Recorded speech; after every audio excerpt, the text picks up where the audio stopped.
Il y a quelques temps, j'ai découvert le Speech Recognition de Google Chrome. Il permet de traduire ce qu'on dit dans le micro en texte écrit. Et je me suis dit que ça allait être une très bonne porte d'entrée pour le projet dont tout le monde a secrètement rêvé. Créer son propre assistant vocal. Tu es là, Jarvis? À votre service, monsieur. Déclenche l'alerte visuelle.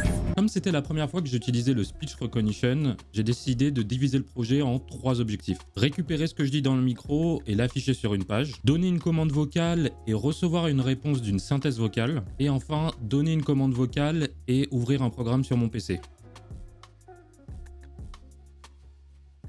La première chose à faire, c'est de mettre en place le Speech Recognition. Pour ça, je vais sur MDN et je regarde un peu la doc pour voir comment ça fonctionne. Au final, c'est assez simple.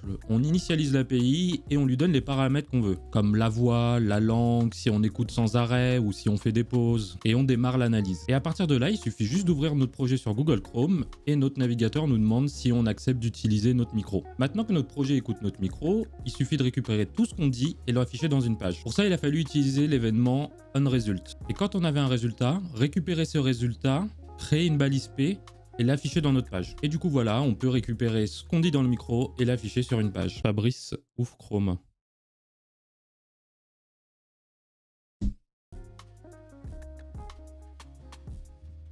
Pour ce deuxième objectif, je voulais que quand je dis « Fabrice, tu vas bien ?»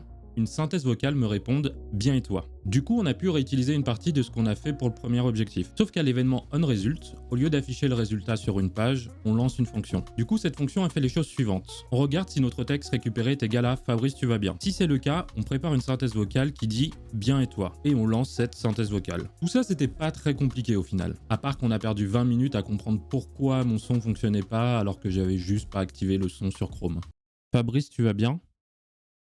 Bien et toi? Donc là, on a le niveau 0 du bot. On lui donne une commande et il nous répond. Mais je vous avoue que c'est plutôt cool pour un premier essai. Donc là, notre objectif, c'est de passer au niveau 0.5. Je voudrais que quand je lance la commande « Fabrice ouvre coucou », que Firefox se lance sur mon ordi. Le problème de cet objectif ne résidait pas dans l'analyse de la commande, parce qu'on l'avait fait juste avant, mais plutôt de savoir comment ouvrir un programme externe à Google Chrome. Très rapidement, j'ai pris la décision de créer une petite app sur Electron, avec une mini API qui peut recevoir des requêtes avec le nom du programme à ouvrir. Et si ce programme correspond, il l'ouvre. Donc on crée une app Electron, on y installe Express, et quand on lance cette app, on lance un petit serveur qui écoute le port 1, 2, 3, 4, 5. Ensuite, on crée un endpoint de type post qui s'appelle OpenApp et qui prend en body le nom du programme que l'on souhaite ouvrir. Et il me reste plus qu'à faire un switch case sur ce nom de programme. Et s'il correspond à une des cases, il ouvre le programme correspondant. Et là, on est de retour sur le petit assistant. Je crée une fonction qui s'appelle OpenApp et qui fait les choses suivantes. On regarde la phrase qui a été dite et si elle contient les termes Fabrice ouvre. Si c'est le cas, on récupère le dernier mot de cette phrase, ce qui devient notre nom de programme. Par exemple, si je dis Fabrice ouvre Chrome,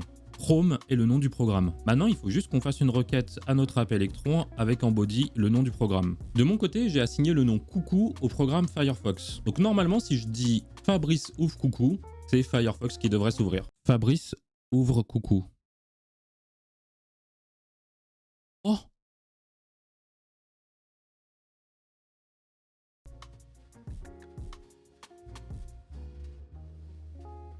Vous êtes en droit de vous demander, mais pourquoi j'ai pas installé le Speech Recognition sur Electron directement? La raison est très simple, c'est que Google a désactivé le Speech Recognition sur autre chose qu'un browser. Du coup, impossible de l'utiliser sur Electron.